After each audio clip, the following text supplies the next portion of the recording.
It is said that in introducing a prominent figure, if you can't do it in a single sentence, there's probably something wrong with you. That shouldn't present, or at least I hope it won't, present much of a challenge in introducing Charles Krauthammer. Simply put, he is America's most original and influential print journalist, television commentator, and public intellectual of this era. We're fortunate to have him with us to talk about an essay he wrote in the Weekly Standard in 1998, At Last, Zion. Think about it for a moment. How many essays do we discuss in any forum that are 17 years old? This one has been widely discussed, whether it's in Jewish communal organizations, synagogues, public policy institutes in the US and in Israel, and at the highest levels of the Israeli administration, of many different administrations. It's an immensely provocative and interesting essay that still really rings true, and there's much to be garnered from it in the deepest sense of really analyzing and having the privilege of talking with Charles. I'm going to be asking a handful of questions to start, and then hopefully we attack Dr. Krauthammer in the fashion that he expects. So, my first question is really related to almost what this course has been about. It's been about Israel historically and where it stands today. But earlier this year, another journalist, I'll name him, Bret Stephens wrote a powerful column in the Wall Street Journal. I think you guys have probably read this in the course earlier. Israel Alone was the title of Bret's column, in which he said, Israelis haven't figured out that what America is isn't what America was, that they need to start thinking about what comes next. My question to Charles is that right? Should we assume a post-Obama administration will remain committed to Israeli security? Is Israel still strategically important to the U.S.? Is Israel in as much of a strategic interest of the United States as it has been? More so. Explain. More so. You could make the argument in the 40s, the 50s, the Marshall argument. Eisenhower was fairly indifferent. I feel I have to be very careful when I speak in a room, looking around. This is not 18-year-old freshmen. These people who actually know something. So I got to be really careful as I tiptoe through history here. In the early days, Israel was seen as a strategic liability. It's still that thinking in the State Department. But it was a lot of skepticism. Obviously, our interest was in the Arabs and oil. They were the rising influence in the Middle East. The Israelis were basically a pain. We had to pay homage because of Truman's decision, which was, as everybody knows, was resisted by just about everybody. And I thought, if you were looking at it as a pure strategic question, you could make a strong argument Israel was a liability. You come to today, where the Arab state system has collapsed, where there are in those days, you had stable Egypt, you had stable other countries in the region, even the Persian Gulf, fairly stable. Not Syria, which had about 18 coups in 17 years. But the state system was stable. You knew who the players were. Our major interest was to keep out the Soviets. The Soviets were using Israel as an entry into the Middle East to gain allies, etc. Today, we don't have a strategic adversary in the world of the stature of the Soviet Union. It's divided. We have Iran, we have revanchist Russia. There's no ideological component in that struggle right now. It's purely one great state against another. But it's so fractured, there's so many elements, that anybody who stands up and makes the case where we could really radically change America's standing in the region, advance our strategic interests, gain bases and allies in the region if we junked and abandoned Israel, it would be laughed at. It's a peripheral issue. We know the Gulf states are basically see Israel as a tacit ally.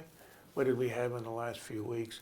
We've opened an office is it in Qatar or in Abu Dhabi? UAE. So if anything, in a region of complete chaos, you've got a stable, prosperous, extremely powerful, conventional ally, and you'd say it's in our interest to hang on. We have no idea what's coming. The Gulf Arabs, the Egyptians, the others, have warmed to Israel over the years. The salience of the Palestinian issue has declined radically. I mean, we could be a decade away or less from fairly open alliances between the moderate, the Sunni Arabs, and the Israelis. So I think on the contrary, from a purely strategic perspective, Israel is less of a pariah than it was. Our problem is with the bloody Europeans. It's not with the Saudis when it comes to being friendly to Israel. I don't know about you, but I just received a Christmas gift from the Israeli embassy here. It arrived yesterday. And it is a food package, beautifully wrapped, of stuff produced on the West Bank. Golan wine. I haven't looked at all of it, but it has a prime place of display in the foyer of my house. Brilliant idea. I don't know who came up with it. But that's the problem. Are the Europeans going to cut off Israel and really hurt it economically over so-called human rights? Did you see this morning that the Turks have decided to renew relations? Yeah. Which is, it's wonderful, isn't it? And we all know why. It's because of Russia and Iran. But who cares, right? We take what we can get. So let me turn what you were just saying upside down. So when you look at your article from '98, the one thing I think one could make a strong case, and I wonder whether you would agree, that Israel is in a much stronger position today than it was in '98, with chaos in Iraq, Syria, Libya, which will probably for the foreseeable future never be sovereign states again with unique power, large armies. Egypt today probably more aligned with Israel than they've ever been strategically. Right. And yet Israel is left now with one existential threat, Iran.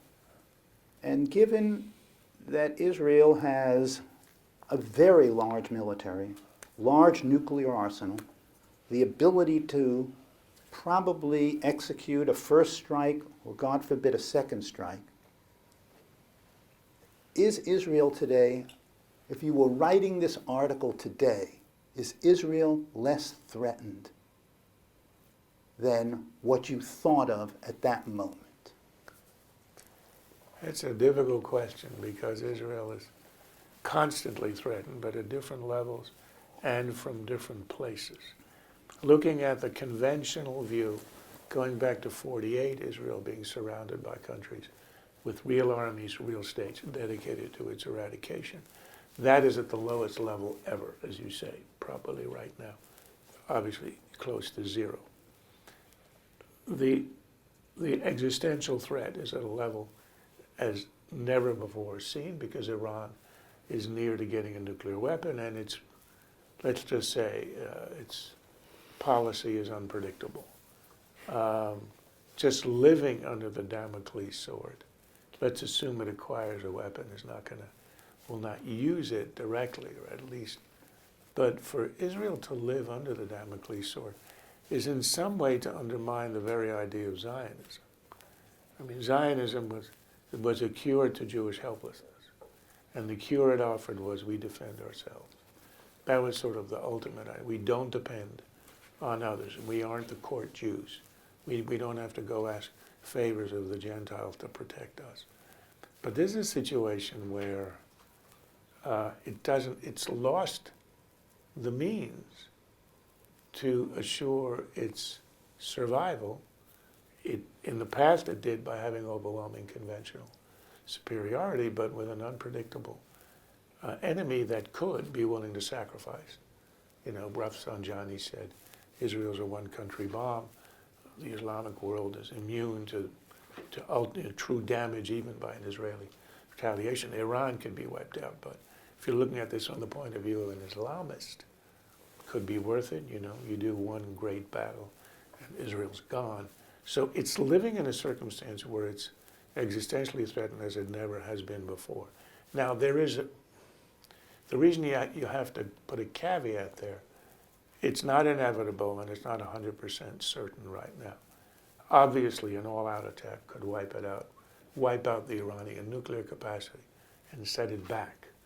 You wouldn't eradicate it, but if you get 10 years at a time, that's an achievement. I was told by former Ambassador Oren that when they launched the Iraq attack in 1987, their calculation was they would gain a year or two.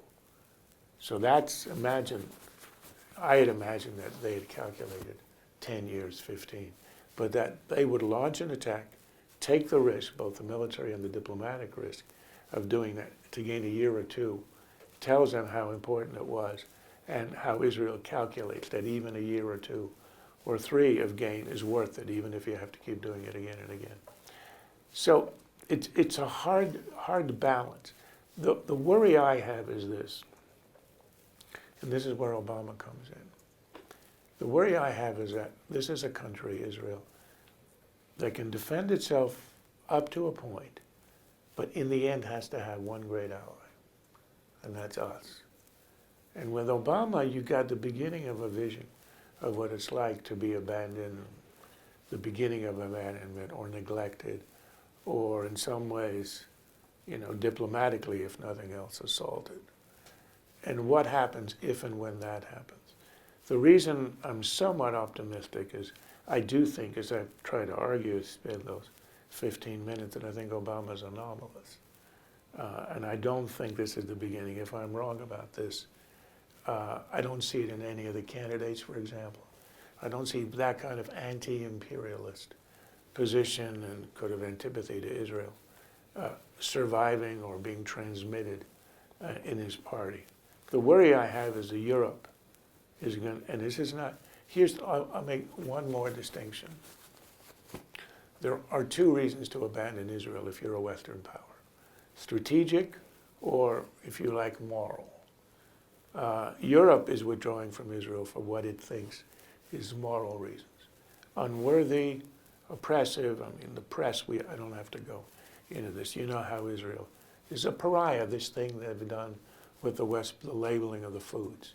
Do you see any labeling from Tibet, Morocco for the Western Sahara? You see anything labeled from Syria? No, of course not. And this, to me, is a resurgence of 2,000-year-old anti-Semitism in the form of Zionism. I don't think it's defensible as a matter of fact, but this is what's happening. Europe is withdrawing, and Europe is not essential for Israel's military or strategic survival, but economically it's extremely important. The ultimate ally is the United States for strategic and military, and here the strategic argument for abandoning Israel is declining, and the moral argument is not really taking hold the way it does in Europe, and I would say that's because there is no history and tradition of a deep-seated anti-Semitism in America. And it is in Europe, so it takes very little to trigger it in Europe. It took the Holocaust, the magnitude of the Holocaust, to suppress it for 50 years. But even the Holocaust can't suppress it for more than 2 generations. So that's back. And Israel, the real problem for Israel in the next 10 or 15 years is how to deal with the economic consequences of what's going to come out of Europe. As for America, I think the alliance remains stable. And I think the support will remain there. And it'll, once we revert to the norm, which will be after Inauguration Day in 2017, I think there'll be fewer questions about that. Okay, one of the things you've said, really deeper things, Not that you haven't said many deep things. You said if you get politics wrong, Yeah. it's the single most important error. Everything else pales in relation to getting politics right. So I'd like to just talk about this in relation again to your article about American Jewry. Enlightened liberalism has been good, in fact, much better than good, for individual Jews in America, but a disaster for Jews as a collective. Isn't this a reason to question the premises that the aims of small d, democratic liberalism, and in particular, Jewish affiliation with the big D, Democratic Party? And mightn't such questioning lead to a reconsideration of the Jewish collective interest and an invigoration of the American Jewish community? I think the mistake here is to assume political rationality in American Jews. Irving Kristol once gave a lecture in Jerusalem, Yes. around the time I wrote this article, I think came after, which was titled on the political stupidity of the Jews. I mean, only Irving could have put that in the title. That's why I love them so much. And, you know, I've been speaking to Jews now for 30 years. And it's the same stuff you can imagine. I mean, I really give them shit, much as I say, I don't understand this. I particularly do over their truly disgraceful, demeaning, disregarding, and disrespect for evangelicals. But that's sort of the end of my speech after half the audience has left. That's where I kind of unload on the rest. And after 30 years, I realized that I'm totally wasting my time. I haven't made a dent on any of them. And it remains one of the great political, you know, what's the cliche? The Jews live like wasps and Vote like Puerto Ricans. and that they vote like Puerto Ricans. This is, Milton Himmelfarb. yeah. It defies imagination. They are the only group that votes against their socioeconomic interests. I guess because they feel that that is demeaning. It doesn't live up to the prophetic standards of Micah and Jeremiah and Isaiah and the others. And I think they're insane to think that. But they do. They think it's their obligation as Jews, what's left of their identification as Jews is liberalism. They've stripped away everything else. The yarmulkes in the synagogues, although I think some of them have returned. But I remember one Yom Kippur wandering into a Reform service in the afternoon. You know, when you're hungry, you don't have anything else to do. So you walk over to the Reform temple. And there were no yarmulkes. I thought it maybe, is this a church? Did I go to the wrong place? But, I mean, so they strip away everything else. And a little bit, of course, is returning now because that doesn't work. But when you strip it away, all that's left is Micah. All that's left is social gospel, what the Christians call social gospel. So that is, to the extent that they are Jews, it's Hollywood Jews. If you ever see a Hollywood liberal Jew, which is sort of a triple redundancy, right? Talking about politics, it's always, you know, as a Jew, I am obliged to support, you know, Bernie Sanders, you know, who honeymooned in the Soviet Union. Lindsey Graham said yes and never returned. You know, Bernie Sanders is sort of the classic case. But anyway, I digress. So this is what's left of their Jewishness. And that's why I think it's unshakable, because they give that up. Then they sort of betray their tradition and what's left of their obligation to the fathers and the bubbas and the grandmothers. And that's the residue. So, look, I think maybe in time, I think as the demographics of the Jewish community changes, in the sense that the Orthodox are multiplying and the Reform are not, birth control really works. As that changes, there'll be a change in their political. But I think it'll be a one-to-one relationship of the ratio of Orthodox to Reform and Conservative. It's not going to be a change of perception by liberal Judaism. But I think that is sort of, is going to remain, and it will remain a puzzle to political analysts, particularly ones who aren't Jewish, so they have no idea why are the Jews behaving so strangely. I understand because I've been there, and I know these people, my people. But I think that's sort of the best explanation for that. So my last question before we open this up. You know, one of the premises of the article, again, is that if God forbid something happened to Israel, Judaism would end in the West, and as you put it, would suffer diminution, decline, and virtual disappearance. What does it tell us about the likely fate of the West itself? Is the state of American Judaism just like, so to say, the canary in the coal mine for all the traditional ways of life in modern America? Or do we overstate our significance? No, I think it's not a reflection of that. It's unique to Judaism. And I think the problem with that analysis is that it underestimates the uniqueness of Jewish history. That's what I think is sort of at the core of so many misunderstandings about Israel. It's at the core, for example, why people are able to argue as that they do on campus and in Europe, that Israel is, the last of the colonial powers.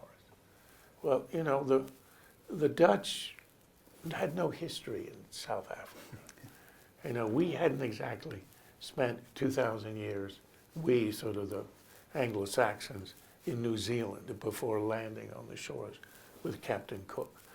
And people, they look at the Israelis, the Palestinians, and people on the left believe this.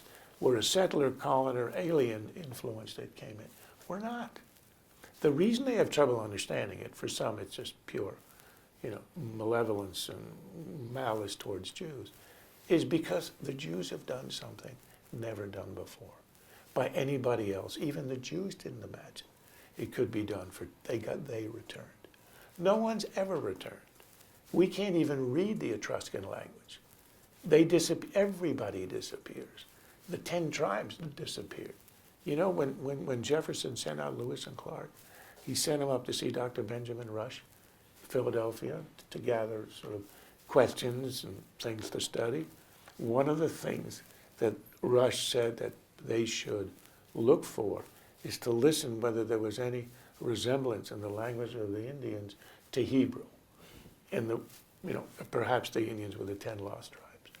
The 10 lost tribes are lost because all tribes were lost when they were conquered, exiled, enslaved. They never came back.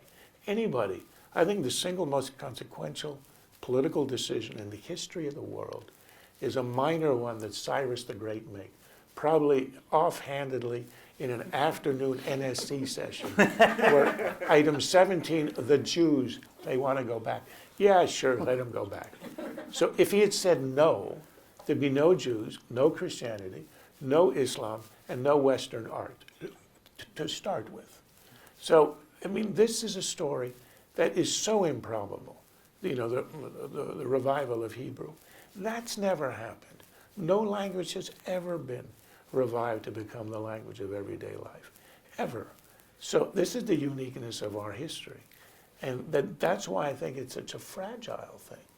We have lived, our generation had the privilege, after 100 others, to live in the era of a miraculous, unique revival in all of human history. And I don't think we quite appreciate how fragile it is, because it is so improbable. And we're basically hanging by a thread. And the point I tried to make in the article was, the Jews had survived but by dispersal. You wiped out the Jews in the Rhine during the Crusades. There were Jews everywhere else. They were individually vulnerable, communities vulnerable, because of dispersal, but as a collective, invulnerable. You couldn't wipe them out everywhere. Hitler showed that with mechanization, you could wipe them out to a very large extent, and the Jews made a collective decision, okay, that's it. We're done with dispersal, and we're done with survival. Through dispersal and helplessness, we're going to put all our eggs in one basket, and we're going to abandon the idea of relying on others. Self-reliance and strength in one place. Now, they knew, as we now know, that this is a huge gamble. Because once you say we're going to do by self-reliance, by concentrating our power in one place, which is what we've done. I mean, what a choice. The middle of that neighborhood and no oil? For God's sake. Uganda looks good today. But so not really. Yeah, you're right. Well, some were talking about Canada. Their areas are a little bit cold. Alberta would have been terrific. So that's the decision. And I was sort of trying to impress on a younger audience. You know, you grow up with Israel, you imagine it's part of the landscape, country like all others, you know, yes, under attack more than others, but this is the only one of 196 that is explicitly the subject of state policy to wipe it out. There's no other that is the object of state policy to be wiped out, eradicated from other countries, including important ones, including one that's about to go nuclear. So we made that collective decision as Jews to put it all in one place. So whereas historically we were dispersed, and then we reached a place in the mid-20th century where essentially the diaspora after Hitler, there was so little left, there was so little hope, and there's so much assimilation in the West because of the advent of openness, liberty, and the Enlightenment, that we became a people with two poles, a solar system with two centers, which was essentially America and Israel. The argument I made in the piece is that the American sun is in decline. I don't know what the steepness of the curve will be, but we will not be anywhere near as strong in number or political influence, if that's what you care about, as we are today. And eventually we are going to a single star system. Everything revolves around Israel. And on the question of its destruction, look, we miraculously survived two destructions. And who can explain it? We are not going to survive a third. The conditions are different. In a condition of liberalism in the West and openness in the West, and the West opening itself, not even the West, let's say America. America is in its own way unique. You know, you look at the letter that Washington wrote to the Newport Synagogue, what was it, 1796? Is there any people on earth who would say, as he says, first president, way back at a time when the Jews were still in the ghetto in Europe, it's not tolerance that we speak of because it implies superiority of one people to another. It is acceptance and openness and whatever. This idea way beyond tolerance in 1796. So we live in a completely unique country which accepts Jews as no other country ever, and that includes the romance about, you know, medieval Spain. There's been nothing like the welcoming of America, which invites assimilation, and you can make a good argument for assimilation. I mean, the glory of, who else in history, what other Jews in history have had a choice of joining a civilization as enlightened, tolerant, and benign as the American civilization? Are you really going to argue that it's the wrong choice? Yeah, for the descendants of Moses Mendelssohn who joined, you know, the Viennese and the German civilizations, well, that turned out to be a very unfortunate choice. In America, there's an openness.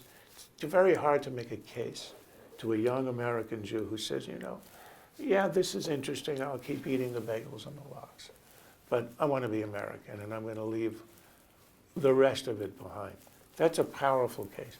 Given the power of that attraction, and it was, again, Irving Kristol who said, the problem in the old days is that the Gentiles wanted to kill us. Now they want to marry us, you know? And it's actually become a kind of I think, a social cachet. Trump's grandchildren are Jewish. I mean, what more could you ask for? as Yogi Berra said, when he was told the mayor of Dublin was Jewish, only in America, you know.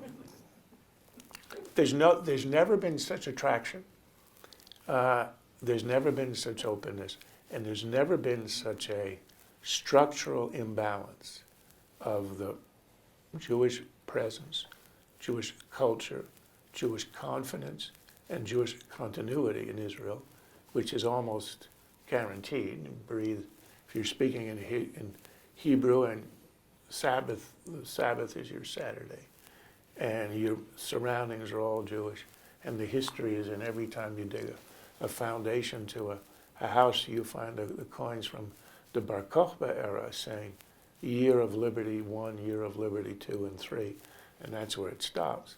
And you're now in the year of liberty, what, 47 or something, maybe more, I lose track, but 50, 60. You live in a place where the continuity is guaranteed. The rest of the world, the diaspora, has either been wiped out, assimilating, or being absorbed. There's no question that the balance of the dual solar system is completely shifting, and it's only a matter of a generation or two. So that's why it all hinges. If you take away Israel, which is unimaginable, I think that Judaism becomes a minor sect, a remnant of a remnant, and I do not see a fourth Commonwealth. I know it's very pessimistic, so if anybody's been truly depressed by that, I can still write prescriptions for antidepressants. I'd be happy to hand them out. But aren't or do you see that what assimilation does to these Jews and what has survived? You make this eloquent case. In fact, you said somewhere else what Barbara Tuchman said, the uniqueness, what Barbara Tuchman said, the only people in the world. Right, three who worship the same God, live in the same land, speak the same language as they did 3,000 years ago. That's not even true of the Chinese and the Egyptians, who go back a long way. So American Jewry is about to give that up, Yes. because our friends, the Gentiles, will embrace us They and love take us to their country club. Well, And we don't even need their country clubs No, anymore. yeah, Or let us but into it's their not so. schools. But Is there nothing in Yeah. Judaism itself that has the merit, the power, to maintain a strong affiliation? Look, I'm not saying that it's intrinsically lacking. What I am saying is that the attraction and the openness offered by America is historically unique. So there obviously is something in Judaism that holds together, because we've survived 2,000 years like nobody else, without a homeland, et cetera, without a native language, without power, without any of that. Yes, we have. We were also aided by the fact that most of the people were not receptive. So we had to live in ghettos, and you become chummy with your neighbors when you're locked into a neighborhood. But America is not just a post-Enlightenment. America is it's a post-toleration society. Look, I see it in my son's generation. I'm encouraged and surprised by the third generation rebound, right? The grandparents arrive, they speak Yiddish, their children become doctors and lawyers, change their names, become Green and Smith, and then the grandchildren, which you wouldn't expect, a percentage of them, and I don't know how big it is. I grew up with the percentage of the grandchildren who return, they start going to shul. There are these little congregations all over Washington. They're all young people, very encouraging. But I think the numbers, and I haven't studied this lately, the numbers are overwhelming, that for every one of those, which to me is a miracle and speaks exactly to the attraction and the strength and the worthiness, the sort of the merit of what Judaism offers.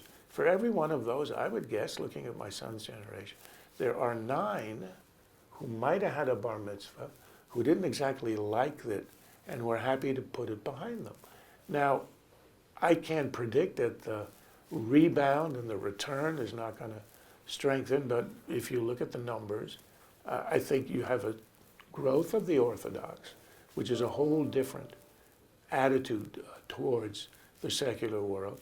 But among the Reform, I don't see them having a future. I mean, yes, maybe in some kind of formal manner, but look at the intermarriage rates 50 years ago and today. They're just completely off the charts. And in 1998, I ran through the numbers of, if you had a 50% intermarriage rate, Everything hinges on how do you raise the children. Right. Because intermarriage can actually increase your numbers if you're doubling your marriage partners. So, but and I thought the consensus number was 1 in 4 was raised as Jewish. If that's the case, it leads to a losing of a quarter of the population every generation. Just intermarriage alone, there's also people who are Jewish but sort of lose their affiliation. There's a percentage there too. I don't know, I did the math in this a long time ago.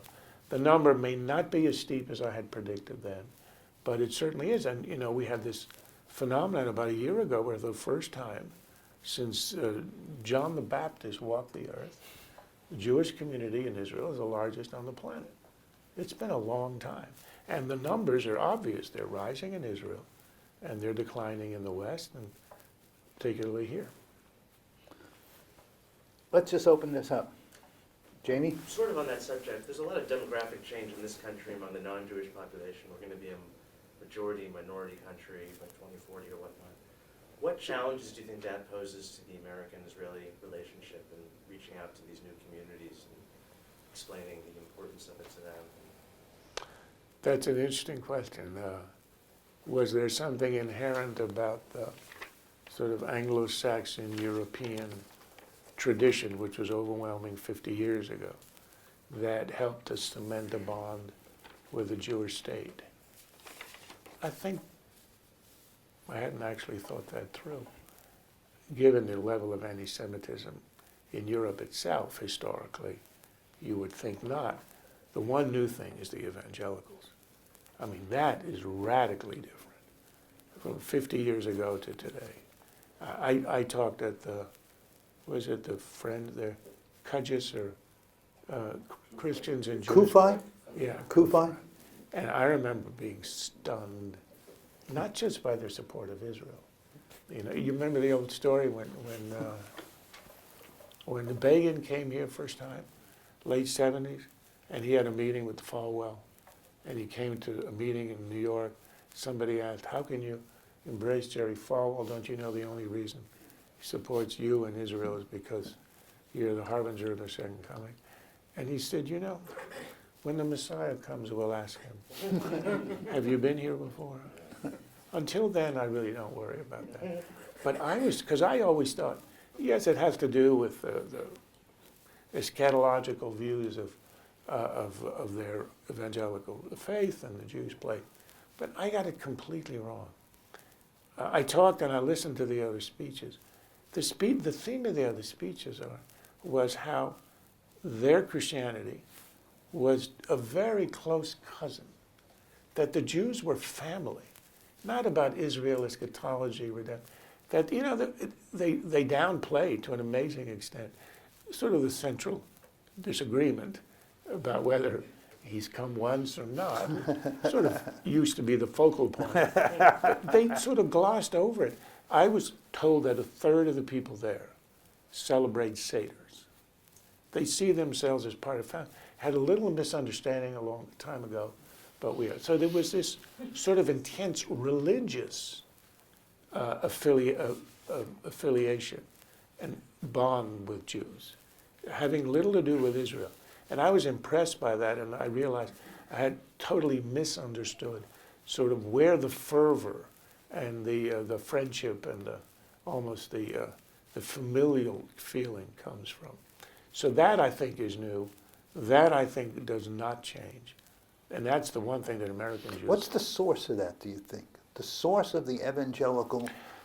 Look, I'm no theologian. I'm certainly not an expert of evangelical Christianity. Yeah, well, I'll pretend to be, because I don't see a scholar of that sort in the room. Well, we can ask Dr. Cass here. Well, maybe, yeah. I think it has to do with they're fascinated with early Christianity. They do, they pare away all the, shall we say, the Catholic or other trappings, hierarchy, ritual, all that. They go way back, all the way back to Scripture, to the personal relationship. And I think when you go back that far and you look at it as you affiliate, you identify with the very early Christians well, then you're getting very close to the relationship between Jews and early Christians, which, again, until a few unfortunate misunderstandings, was a very close one and a familiar one. And the very idea, I mean, for some of them, I think they're sort of in the position of the early Jewish Christians who weren't quite sure, is this a split from Judaism? Do I abandon it? Or, is this just the way that Judaism is supposed to go? Or even just a sect of. So I think that's where they find themselves. And to me, that was a fascinating discovery.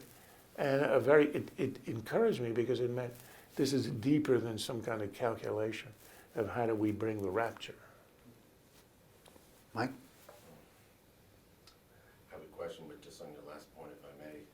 I'm no expert on early Christianity, but I've been told by evangelicals when I spoke that, they take very seriously what God says to Abraham, I'll bless those that bless you, curse those.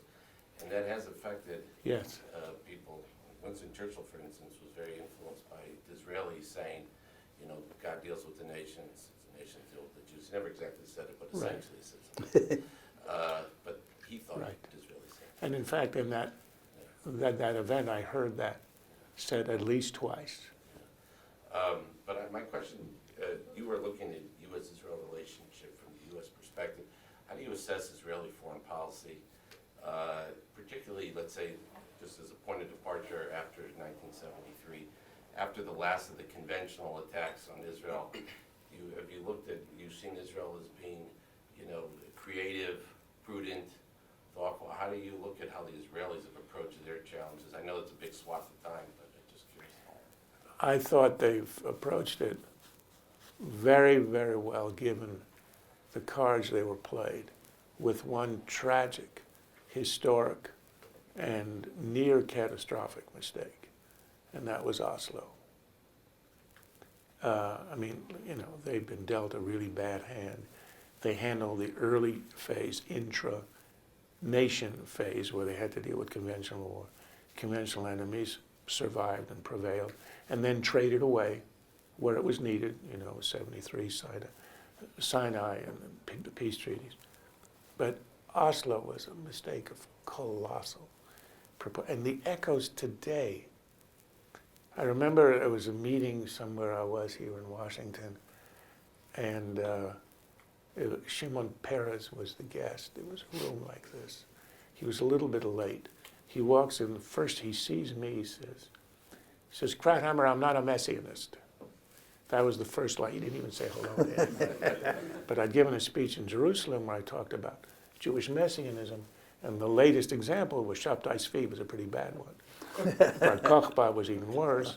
And then there was Peres and Rabin, who was still alive. Of course, I wouldn't have been that disrespectful at the time. But I said this is Jewish messianism. And the rabbis argued very strongly against it. It doesn't end well. It never ends well. Rabbi Akiba pronounced Bar Kokhba the Messiah. That was a mistake. That was a big mistake. So these guys, Peres was a guy who said, I would rather be surrounded by a bank of hotels in Jerusalem than by tanks. The man is delusional. And then he concluded this treaty. I was on the White House lawn when it was signed, 1992, 3. And everybody around me, Barbara Walters, everybody, they were weeping with joy. This was the Messianic age. I felt so bad.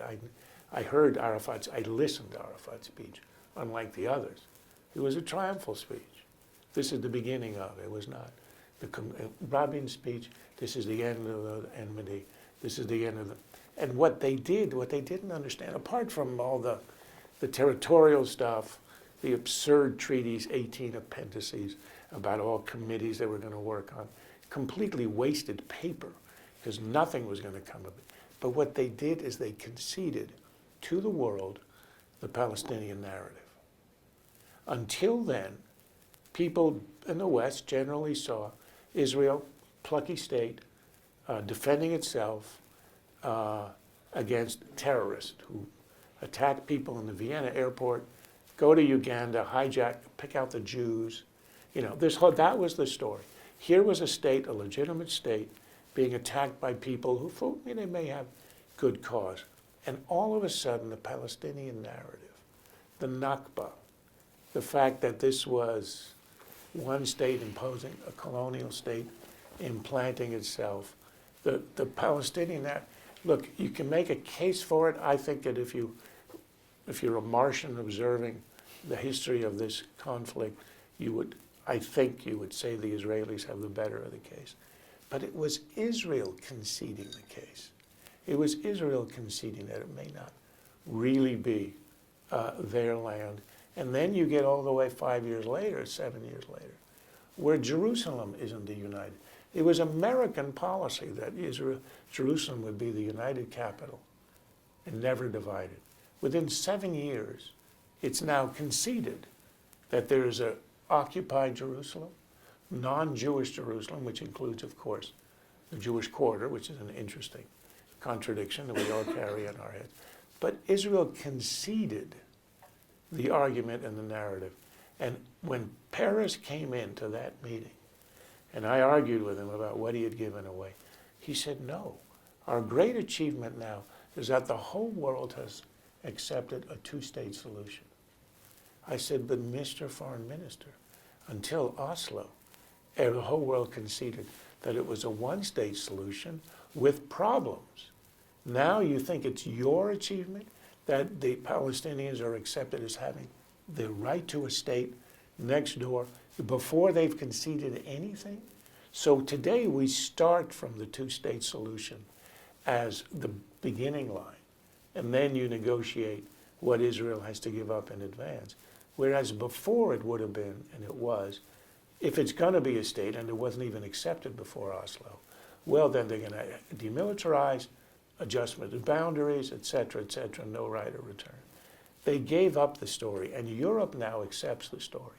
But they completely accept the Palestinian narrative. And the Jews are left trying to argue, well, you don't understand. We are not as bad as you think we are. And that, to me, Israel has not recovered and may never recover from the shift in the ideological war that occurred when Israel gave up everything at Oslo. That's gone now. We start from a premise of the illegitimacy, or at least the indeterminacy of a Jewish state in the first place. I mean, what's the argument today? Should there have been a Jewish state? And there's a book put out by Cohen, the Washington Post columnist. Richard Cohen. By Richard Cohen. Richard Cohen. Yeah, and he concludes, well, yes, on balance, there should have been. But who wrote books like that before? Anyway. He's your colleague. I disavow a lot. Yes, sir. Hi, Yair Rosenberg. You talk about Israeli foreign policy mistakes, and you also talked about earlier today that to have a Damocles sword of an Iranian nuclear strike hanging over Israel is in some sense an abrogation of Zionism. So then I would ask you, do you think it was a foreign policy mistake for Netanyahu not to have bombed Iran and to have relied on administration guarantees given the result? Yes. Now, I'm assuming, since he knows stuff I don't know, that there, and I'm conceding, that there might have been military reasons where they thought it wouldn't succeed, or that there were diplomatic pressures of some kind that I don't know about that would have been utterly unsustainable. But apart from those two caveats, I think it was a huge mistake. And I think the time to do it, and I think they were ready or wanting to do it, I'm talking about Bibi and his aides, would have been August, September, October 2012. I think they were convinced that the Republicans would win, and it could then be conducted with the support, it doesn't have to be military support, but the sure diplomatic support of the UN, because you have to think about the morning after.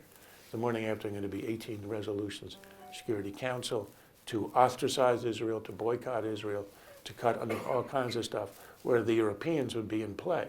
With a strong American support, we would police the Europeans, as we have at the UN and all kinds of anti-Israel stuff.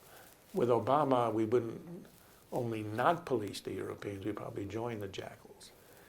So there was a lot to calculate, and I'm hoping that was the reason. It could be the reason was that it's a bluff, and they think they don't have what it takes to do it. They have to refuel on and that's a major issue. I would assume that the Saudis and the Kuwaitis and UAE would offer them landing rights the way that Kenya gave Israel landing rights in the Entebbe raid. And I'm thinking, I could imagine the whole desert of Saudi Arabia with a bunch of lights with an arrow going 10 around this way. Only 400 miles to go, keep going. Fueling station to your left. I can see all that. But I think it was a huge mistake.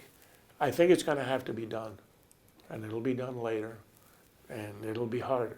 Now, I'm hoping that if and when that happens, there'll be an American administration that will give the support that's necessary. I don't know that they'll need military support, but at least some guarantees, some protections, diplomatic at the UN, and maybe, warning Hezbollah, Iran, anybody else, that if there's an attack of certain kinds on Israel, I don't know if we would contribute, but we might help them defensively. I don't know. But I do think it's going to have to happen. I think it will happen. And I was very interested in the Congress. The best idea to come out of the Congress in dealing with the Iran deal, which they had no hope of stopping in the first place because it wasn't going to be submitted as a treaty, is a declaration, and this has been pushed by some people, even some Democrats, a declaration now, or as soon as we get a new president, that if Iran ever crosses the threshold, it will not be permitted, including by military means. Not that the military isn't off the table, but essentially giving an ultimatum. You come within, this distance of a bomb, you are going to be attacked. And that, that's called deterrence. Whether it'll work or not, I don't know. But I think that would be a very important step in at least look, this Iran, the one hope with Iran is it's a race between the technology and the politics.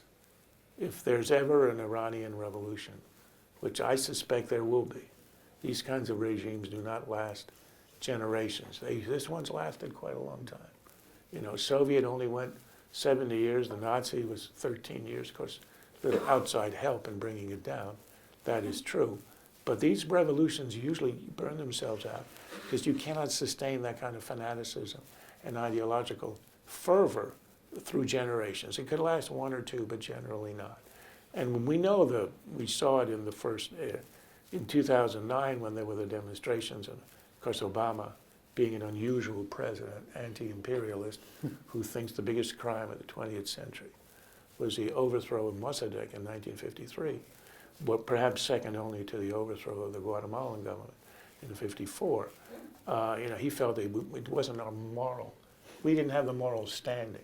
Again, unlike a Clinton, who would make a national interest decision as to whether to support the anti-government demonstrators or not. For him, it was a moral issue. We have no right to tamper. So you get over time, I think there will be a recurrence. This is not a popular regime. And like the Soviet regime, it contains so many internal contradictions that it's sort of organically deformed, imposing itself in a modern world on a modern, young, fairly pro-Western population. So that day will come, I believe. I probably won't live to see it. When that day comes, then it diffuses. It's not as if Israel lives perpetually under the Damocles sword. If Iran becomes a normal nation, maybe not Western, but non-threatening, well, Israel lives with a Pakistani bomb. A lot of people have the bomb, and it's not an existential threat to Israel. So I could see under a regime, I'm not even hoping for a Shah-like regime, which is friendly to Israel, but indifferent. Then you're not living under a Damocles sword, because then Israel's deterrent could prevail, and you could deter a threat from a nation not inherently committed to your destruction. So there is hope, which is you have to outlive, you have to get through the period between now and the change of regime. And that could be 5 years or 40 years. But if you can do that, the Jews have been around for a lot longer than that. With the right support from the West and with the right deterrent, then you're beyond the threat. But Israel had a shot. It'll have another shot, but it needs, I think, a declaration from the United States to back it up. More? So, Charles, you talked about sort of post-tolerant America and the best of times for American Jews. There was a piece in the Wall Street Journal yesterday by Bret Stephens.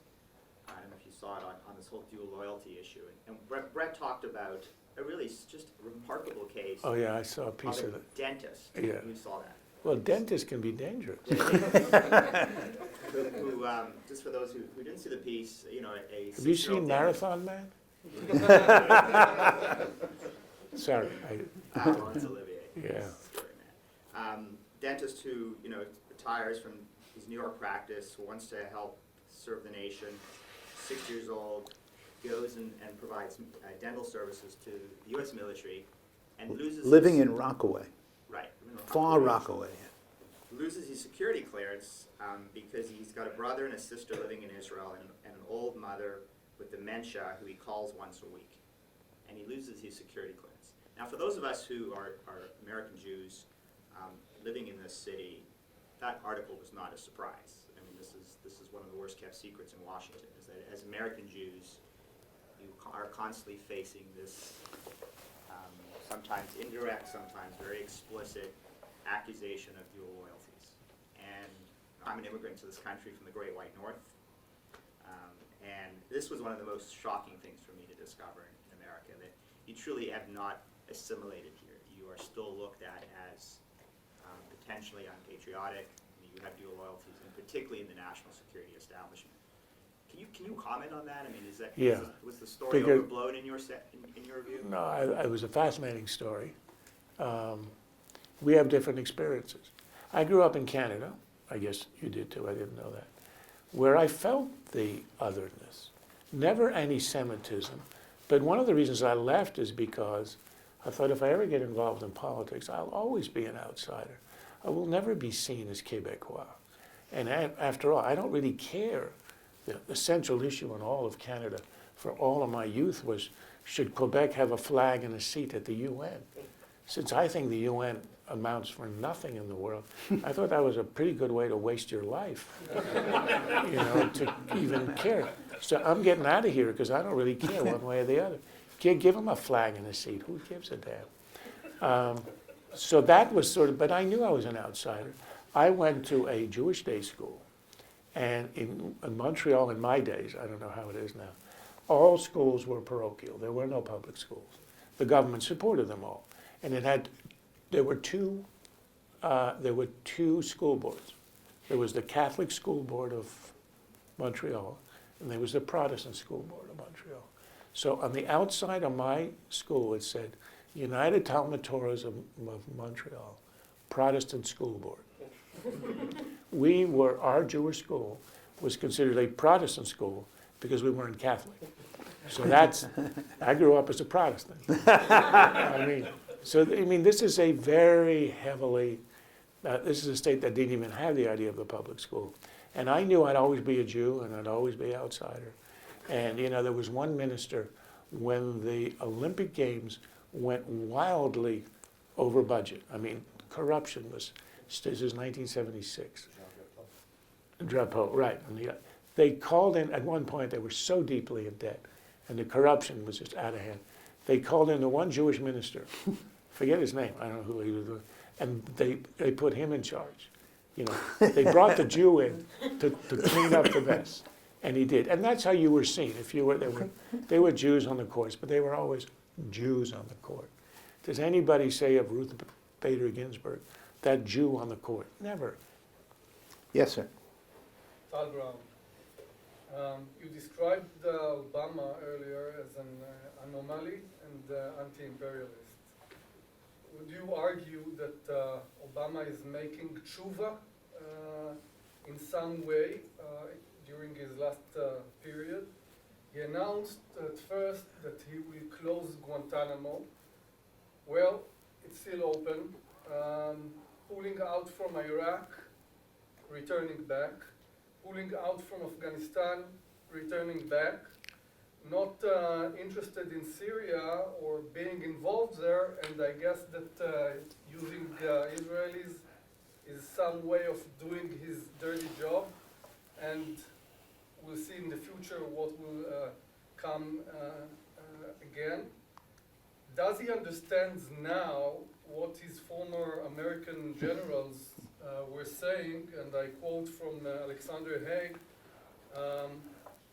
Israel is the largest American aircraft carrier in the world that cannot be sunk, does not carry even one American soldier, and is located in a critical region for American national security.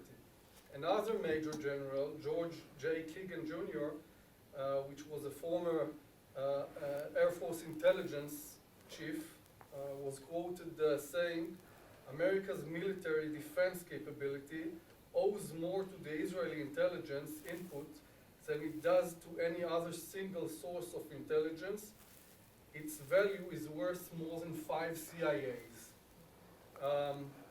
Well, I would like to hear Yes. you. Thank you. I don't think Obama is capable of tshuva.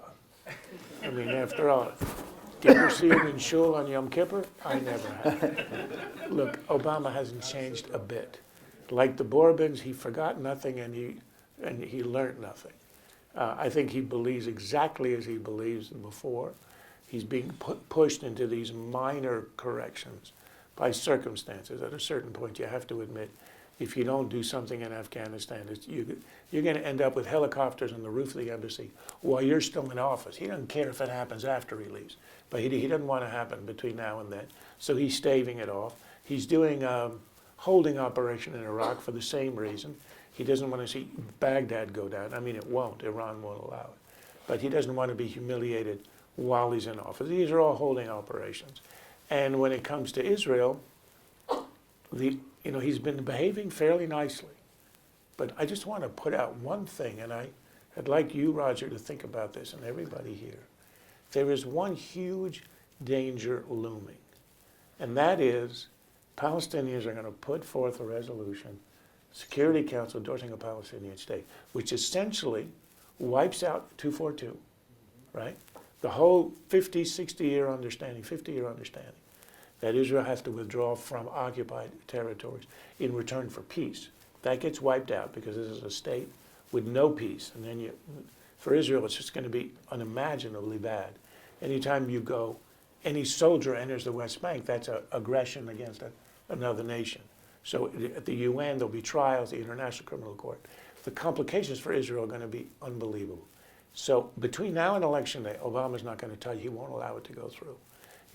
America has always threatened to veto.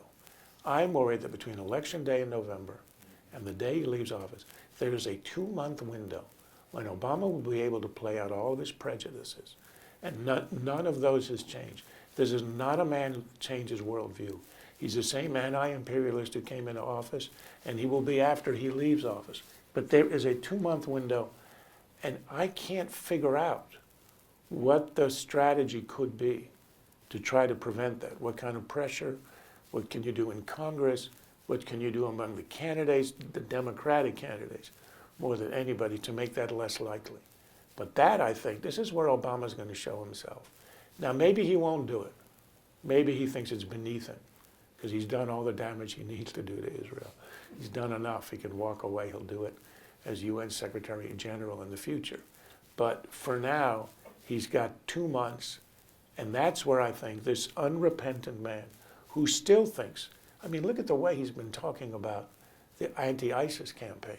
The last 4 televised addresses, the one yesterday, the one Monday, the one in the Oval Office, and the ridiculous, unbelievable performance in Turkey. I mean, he's totally certain that his view that his strategy is right and that it's going to succeed, or that even it doesn't matter. I think he really views Islamic terrorism as a nuisance and not a strategic threat.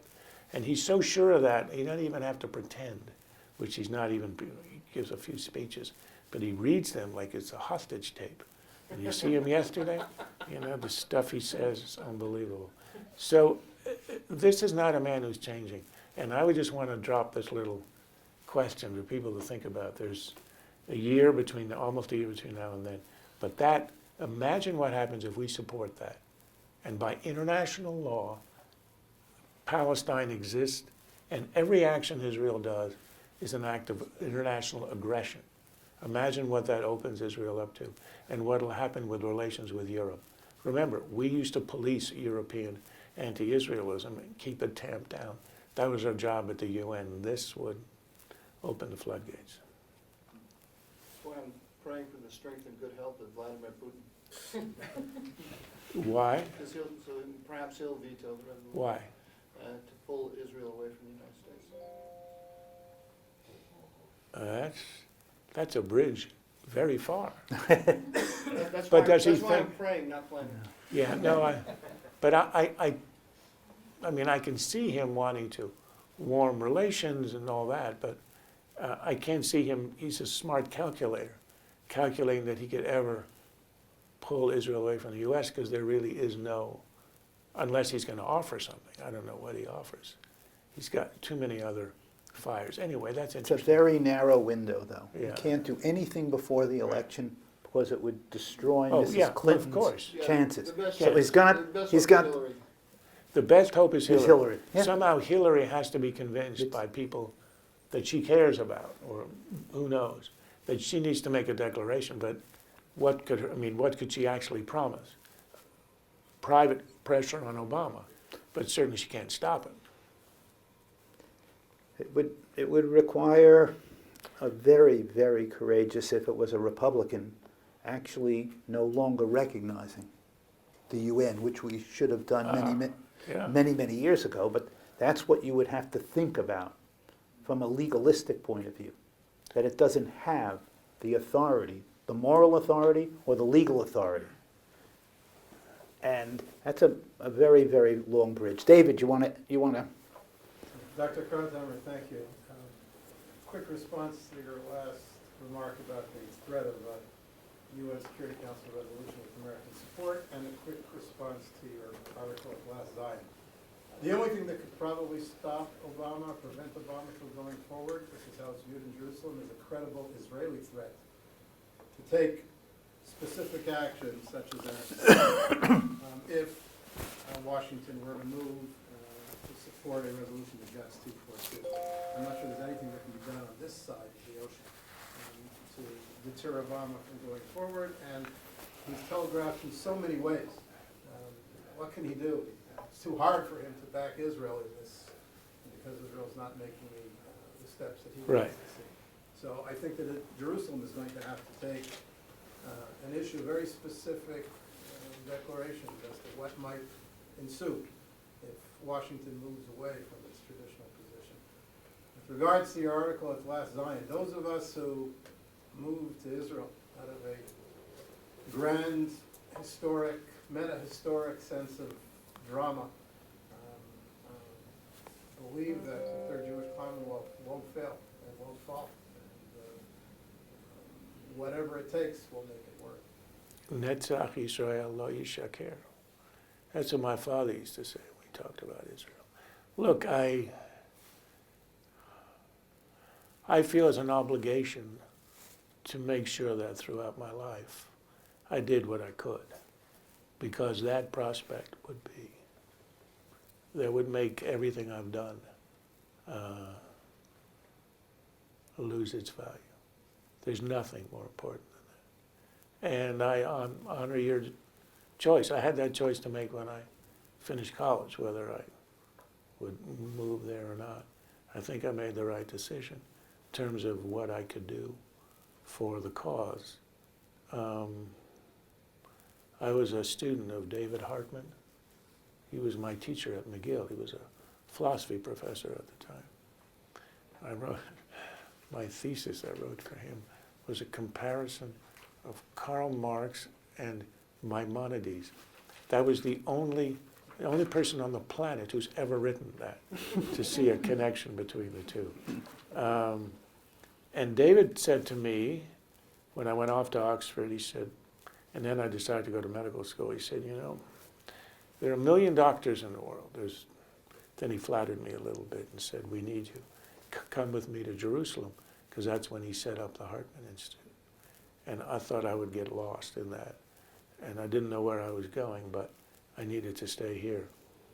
But look, I commend you for that. I wonder what it's like, and maybe you could tell me, to be an Israeli putting your kids on the bus, not for terrorism reasons, but just going to school and raising them, knowing, I mean, what will it be like if and when Iran has the bomb? When you know that it's out of, I mean, that's the thing about people don't understand. It's the existence of the Iranian bomb. Knowing that it's out of your hands. The whole point of Israel is to put it back, back in the hands of the Jews, back where it was in 68 AD. That was the point. And once, assuming Israel deterrence works and all that, but once that happens, once it's in the hands of genocidists, then what does that feel like? And do you think there might be emigration as a result? Do you have a feeling about that?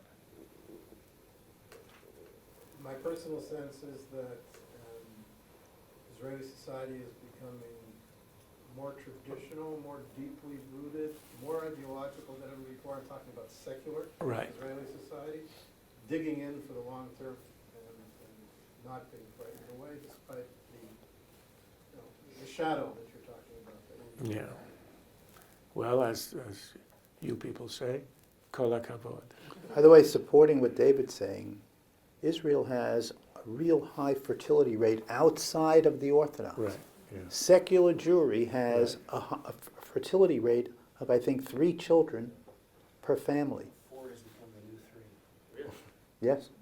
This is a remarkable statement in terms It of, really is, yeah. in the deepest way, about compare what it- I believe in, where I live, what my purpose is. Compare it to Japan and Italy and And the rest of the depopulated West. And if there's anything central to the study of Judaism, it is the family. The family is the core element of all Jewish faith, unlike almost any other religion in the world. I think that fertility rate has a lot to do with the heat and the beaches. Do we have? I have one more question, but does anyone else have a question they want to ask, and we could? If the Japanese have that. So let me just no. So you guys may not have watched it, but you should. Bill Crystal has this website called Conversations, where he has really 2-hour serious discussions with an enormous range of important figures that are about public policy, war, how we see people who have worked in government. And Charles has this, the last part of it is on Israel and the Jews. And it's a whole autobiographical, really, history of Charles. One who gets a real sense of him. But there's one quote you have in this at the very end, near the very end. And this is more personal, but I'm so interested in it. You said, "I don't believe in God, but I fear him greatly." What does that mean? Interesting you brought it up, because that was picked up by Politico, one of the papers. And it said, Krauthammer, I don't believe in God. So I get all this. I didn't even know it was there because I don't read it. But I knew he was an atheist. I can't believe this. Explains everything. So I called the guy and said, how can you do that? That's like saying, Churchill, democracy is the worst of all kinds of governments. You got to put in except for all the others, right? So actually he changed the headline. So this is very long. I'm actually trying to write about this. I've been asked to write another book, and it'll be autobiographical. It's sort of my thinking about things. And this has sort of been central. How do I put this in a way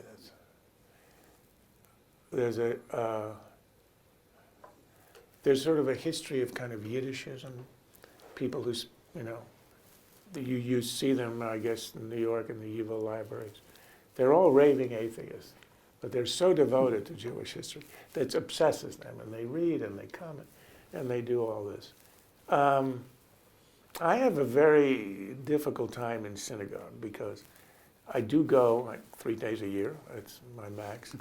But I have trouble, it's called kavanah, getting into the actual prayers.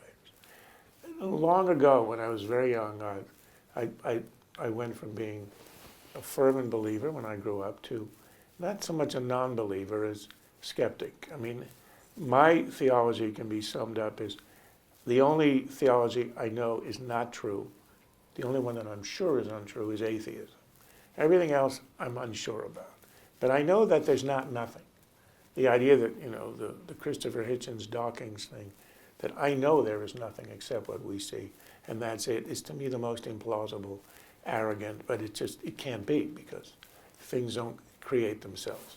So I have this sense, this sort of Einstein's thing about God not playing dice with the universe. He didn't mean the God of the Bible, he didn't mean a historical God, he meant whatever it is. So I have this sense that there is transcendence in the universe, but we are in no position ever to understand it. We're like, I think it was Newton who said, we're like snails on living along the ocean, trying to explain the tides. We're not going to be able to do it. We're not built to do it. And there is this sort of, so I have a deep belief in a transcendent out there. I don't particularly believe in the mythologies that are told by any of the religions. I have an enormous attachment to the Jewish tradition and to the depth and the subtlety of its understanding of life, morality, and sort of metaphysics. I've always been interested in it, and that to me, I think it's important for Jews to try to continue that tradition, to make sure it lives and to make sure that culture is nourished. A lot of the things that, for example, you support. As to my own, the idea of, there being a God, but I fear him greatly, it's because I believe in the transcendence, some transcendence, and that we will never as a species been able to grasp what it is, that there is a certain trepidation. In Judaism, it's called the fear of heaven, charedim, They know exactly what they're afraid of. Well, I'm not really afraid, but in some ways you tremble when you look at the universe and you think, I think I understand things. We're able to get around every day.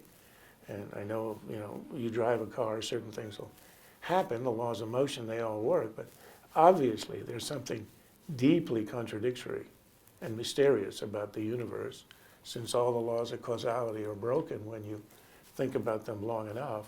So what is it? And that's what I meant. There is something, human beings need to tremble looking at the universe. If not, they don't understand what's going on.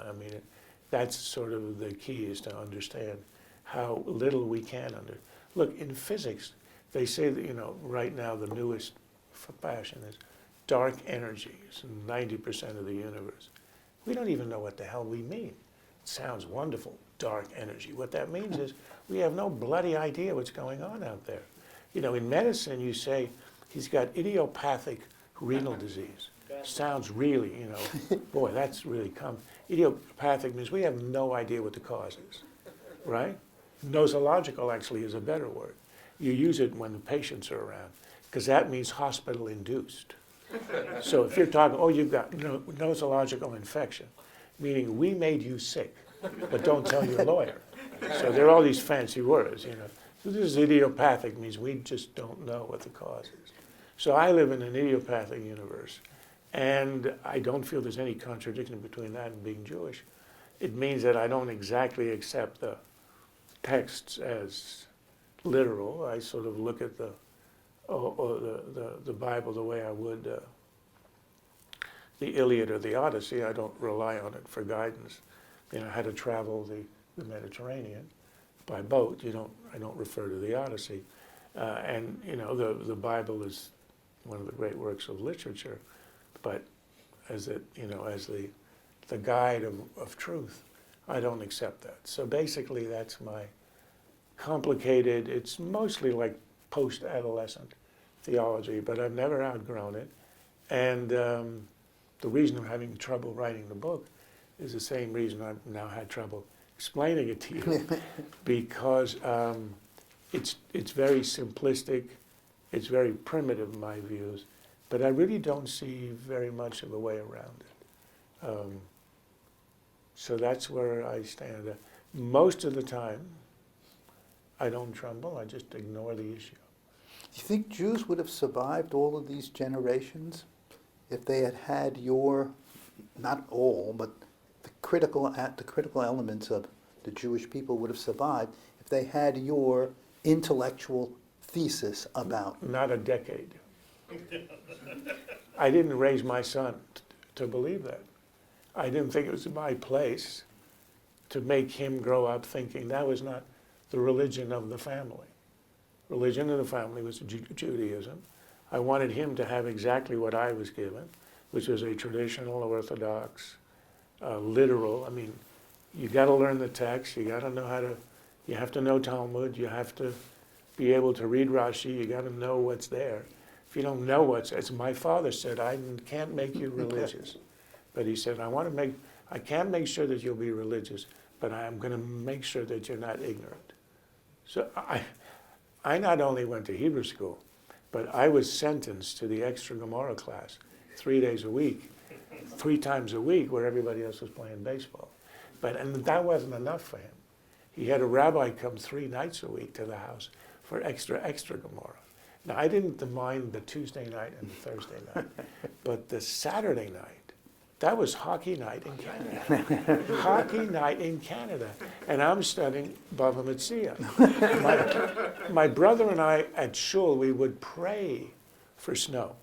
Because if it snowed, Rabbi Federer could not come. And we would get to see hockey night in Canada. But no, he didn't have as rigorous a Jewish education as I did. We never really spoke theology. In shul, I didn't say, hey, I don't believe I'm talking to anybody. You know, he learned what the prayers were. And then you make your own decision. No, what I believe is would mean the end of the Jewish people. It's not something you can transmit. It's not satisfying. You try to teach a respect and a love for the tradition and a respect for the majesty of the culture. But that's a pretty abstract and, detached idea. It's not something you can transmit. So, and I'm not about to set up a school of radical skepticism and have my own shuls where you pray 1 day a week. That would be it. This is an idiosyncratic view. It happens to be mine. It's not something I would preach. But you're right, that kind of, look, that's one of the reasons why I think you do get assimilation. I'm only a step or two away from saying. So, I mean, I would be, if it weren't for my history, be a step or two away from saying, well, why do I need any of this baggage? But to me, it's not baggage. Well, I, speaking as one, and I'm sure many others, pray for your good health, a long life, and thank you for coming today. It was been My great. pleasure. Thank you.